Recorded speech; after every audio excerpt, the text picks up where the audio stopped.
It allows you to enjoy life completely. People see you for who you are, and those are the people that are in your life. They love you for you. They're excited to get to know you. You get to enjoy life completely because you're not hiding behind any barriers. It's not taking away all your energy to try to fight the demons that are there or be somebody you're not.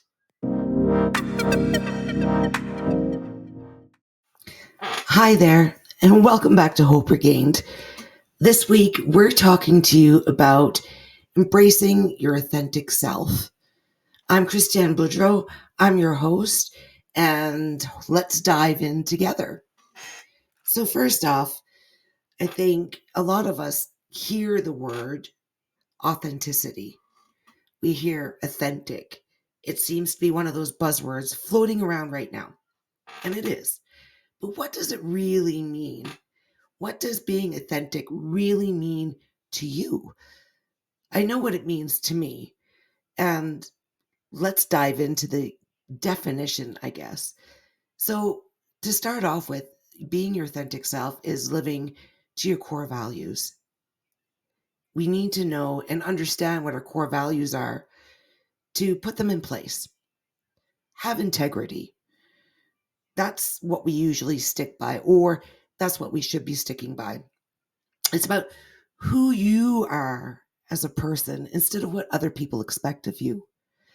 Now, I know that's difficult because what people expect of us are societal roles that have already been put out, and we'll touch on that in a minute. But right off the top, what are your values and what is important to you? You have to be honest with yourself first. When you're honest with yourself, you can truly get to know and understand what those core values are, what you're all about.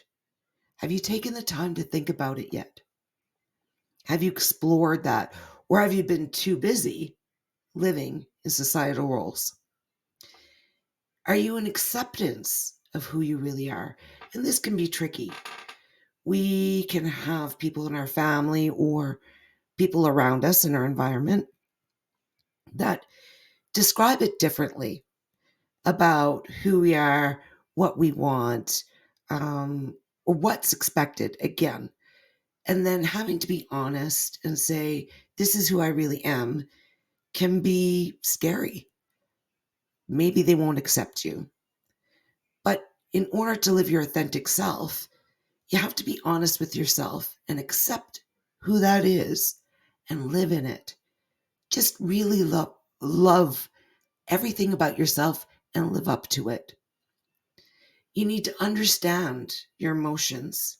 And when we can understand our emotions better, what makes us tick, what sets us off, what makes us feel better about life, what is really important, those emotional triggers really flag to us more about who we are in depth. And are we accountable for ourselves and our actions? Let's really think about that. If we are accountable to us instead of pointing fingers, finger blaming, everything is about a choice. We make choices for ourselves. Even if somebody, you say there's pressure going on and what they're pushing you to do, or that's why you've decided, or because this happened, we have to stop that and be accountable to us for our choices. And with those choices and our actions that go along with it, we have to own that. That's part of being authentic. That's part of being everything that we can be that gives us power. Do you know your strengths? We all have them. They're different for everybody. And do you know your weaknesses? Really understanding them and living within those as well will help you become really authentic. With the authentic part, it's about living in your truth. That way you're sharing that truth with others. And there you can form true relationships. It's something we have to work at every day. We've become so automatic in everything that we do. and what's expected of us, that it can become a bit difficult to come back in and look and say, that's not really who I am. And that's not really what I'm living into. But all of that can bring along challenges. Again, when I talked about the roles that are expected of us, society puts that on us, and it can be a lot of pressure. So, in order to live within that, we have to recognize where the societal pressures are coming from. It can be really uncomfortable looking within. There may be some things about ourselves that, because of those roles that we're expected to play, we see the world as not accepting who we are. And with that, it's uncomfortable to look at that because we're having trouble accepting because we've put that societal pressure on ourselves. We have to face our fears. We have to understand our limits. We all have them, and we all have fears, and that's okay. There's nothing wrong with that. It helps us grow when we can push past them and overcome them. It really, really helps. So, when I talk about societal roles and fitting in and being accepted, a lot of that pressure can also come from work. We work in a job and there's corporate culture that we're expected to adhere to, and that's our paycheck. And when it starts threatening your livelihood, it can put up some walls and barriers about being your authentic self. For me, a big part of any work I do is, does it align with my morals and values? And is it going to impact my integrity? Is it going to challenge that? So, how do you go against that? That's something else we're going to talk about in the future in another episode and working through it. We're going to do baby steps. So, the first step is really starting to recognize ourselves and who we are as being authentic. But just know, yes, there are challenges. And yes, it's going to take some time to get over them. With those challenges, we want to be here to work with you. You can't please everybody. I know I can't, and I never will, and I won't pretend to. And I don't expect everybody to like me. Just like everybody else shouldn't expect everyone else to like them as well. We're unique and different individuals and human beings, and that's okay. There are people that I don't necessarily care for. It's just how you respond to that. And within ourselves, if we love ourselves and are close to the people that are important to us, that's all that matters. Once you become authentic and you start to understand who you are, then the right relationships will come along that do appreciate you for you. That's why they're drawn to you. They love who you are. A lot of us sometimes say, yeah, it feels a little bit selfish to put these things as a priority in life. I know as a woman and a mother, I'm expected quite often to put my kids ahead of everything. But I don't have anything to give them or teach them if I don't start with what's in here first. Society does put a lot of pressure on us with those roles, and we are made to feel selfish in society when we buck some of the regular standard and what's common to go for, let's put myself as a priority so I can be better for those I care about. It's just kind of a backwards way that society seems to put things out there. And we take it on board. It starts as a child, starts in school. It's something that we've learned over the years. And so it's going to take some time to unlearn.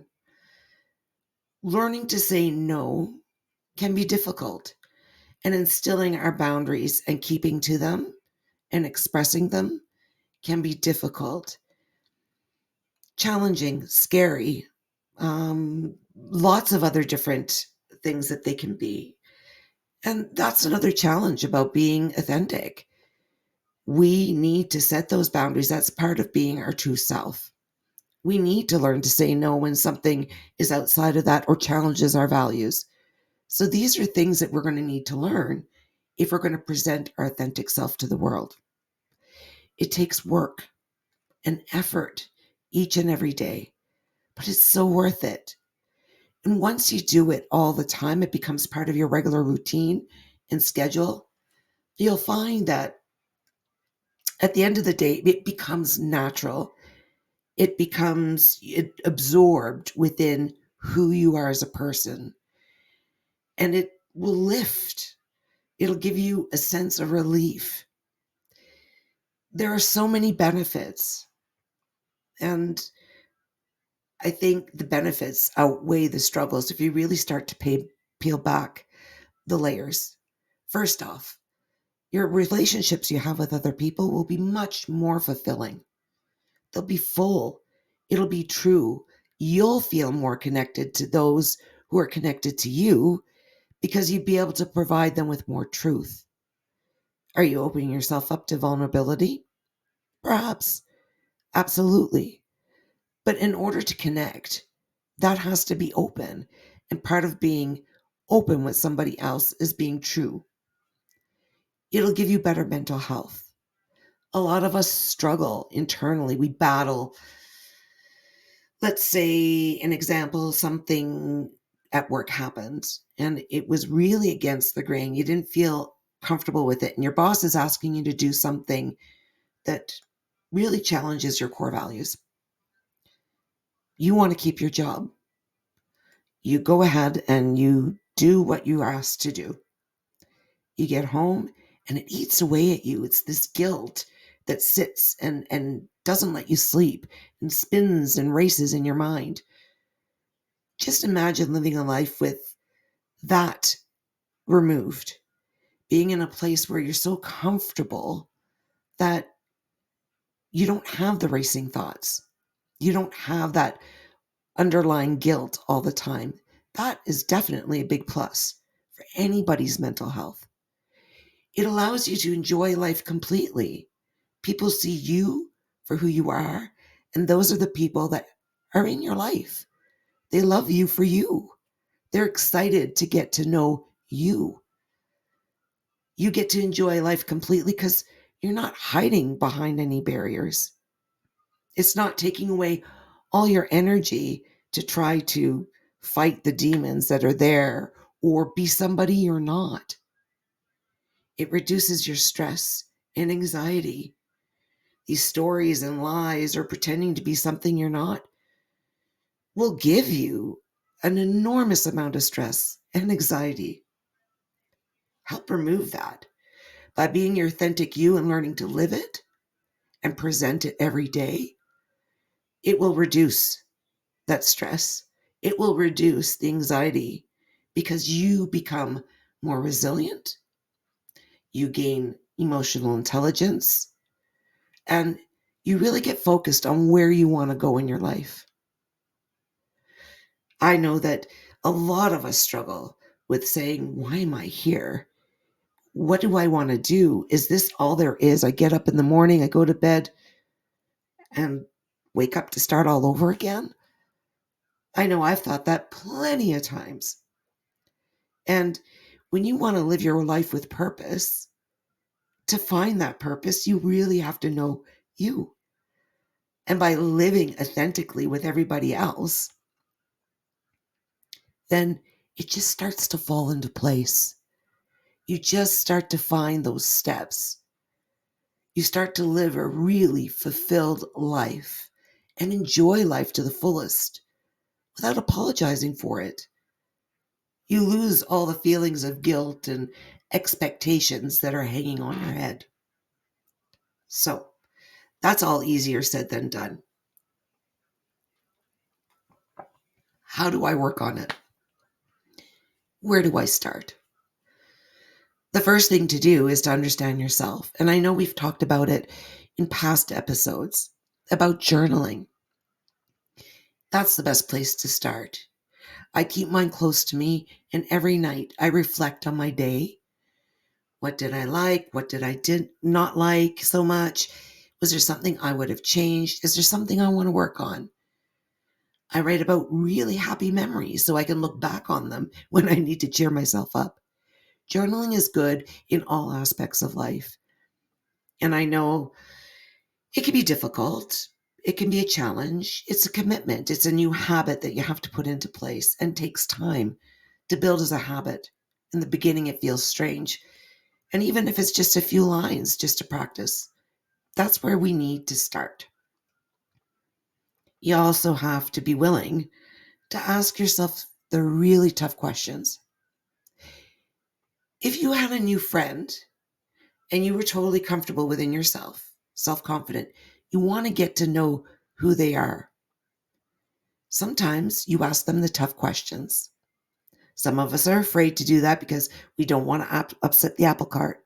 But let's think about it. If you were looking at somebody else, not yourself, and you were looking at that other person and you really want to know about them, what tough questions would you ask them if it was completely safe and you wouldn't be judged by it? Those are the types of questions you can ask yourself. You can look in the mirror, ask yourself those hard questions.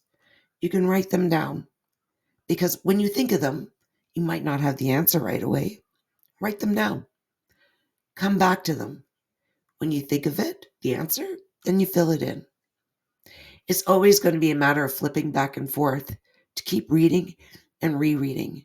And you'll start to see things differently. It'll start to turn that little light bulb on. Read extra resources. Or, as a lot of people don't have time, or if you're like me, I start to read a good book, get through 2 or 3 pages and sleep right away. It can be tough. So I listen to Audible books. I get to soak it all in. And if I fall asleep, rewind, go back, or watch videos, read websites, whatever is easiest for you, and whatever forms of information and resources you can digest. Don't look at just one. Again, you're dealing with people, so you're going to have different opinions on everything. You can look at the science, you can look at the woo-woo, you can look at all the different options that are out there, whatever is best for you. I like the woo-woo. I like seeing the different scientific perspectives. I like looking at all different angles because those resources help me decide what's best for me. We list a few on our website at www.hoperegained.com, and we have journal pages for you. So if you don't know where to start for any of those additional resources, look up the episode that you want to dig into, and those resources or links will be there to start you off. Be prepared to work at it daily. Reflections at the end of each day are best. And this is for you, not anybody else. I want to be here to help you. I try to work at it every day, and I'm not perfect either. And hey, if you can help me hold myself accountable, that would be great. But if you ever need to connect, reach out, ask questions, I'll do my best to support you. That's why we're here at Hope Regained. We want to grow with you and hope that you grow with us to be a better person every day and to live happier, to rediscover that love for life and enjoy it while we're here today. And last but not least, start with one change at a time, baby steps. If you know where you want to be, you can say, okay, here's my top. But how am I going to get there? And carve out those smaller steps one at a time so you can celebrate them. And don't beat yourself up if you don't get there right away, or if you miss a day. We're human. Life happens. It's okay. Forgiving yourself is a good start. At the end of all of it, being authentic means, I can say for myself, having the best friendships I could have ever hoped to have. I'm blessed and so fortunate to have the most amazing people in my life. Why? Because they're authentic. And why are they my friends? Because I work hard every day at being authentic too. And it's added so much quality, so much excitement almost. When I wake up in the morning, I'm not saying that every day I wake up on the right side of the bed, but I do feel more excited about each day than I ever have. Even through the tough times, I know I have people in my life that have my back. And I have the strength now that if something does challenge my values and integrity, I can push back and state my boundaries and set my limits for myself. And because of it, when I go to sleep at night, I'm not fretting over the rest of the day. I'm not racing through unless I've got a busy day and I haven't dumped it on a list for the next day. I get worried about forgetting things, but I feel true to me. Am I perfect? No. And do I feel comfortable where I am today? I'm more comfortable than I ever was. But am I going to stop there? No. It's about growing. When you're authentic with yourself and you're honest with yourself and you know where you want to be and you know what's important to you, life becomes something worth living. It really does. And that's all we want for you. So start your journey today. Feel free to share this video with somebody you think that it might help. Look us up on our website at any time and reach out at www.hoperegained.com. Follow us, like us, and subscribe to us on YouTube, or listen to us on any of your favorite podcast apps. We're here for you. We're only covering the topics right now, right off Open the Gate. We're not delving deep into details. We're just introducing you to the framework that our guests in the future will be questioning them about and how they made their journey or where they are on their journey. So you can see the other sides of people, real people. And we're going to keep digging in to just scratch at that surface to get you started on your way. And later down the road in future episodes, we'll dive deeper. We'll look at the different aspects.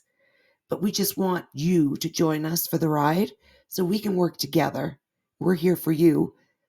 And we know you're there for us too. Let's work together on this and be our best selves. And we'll see you the next week on Hope Regained.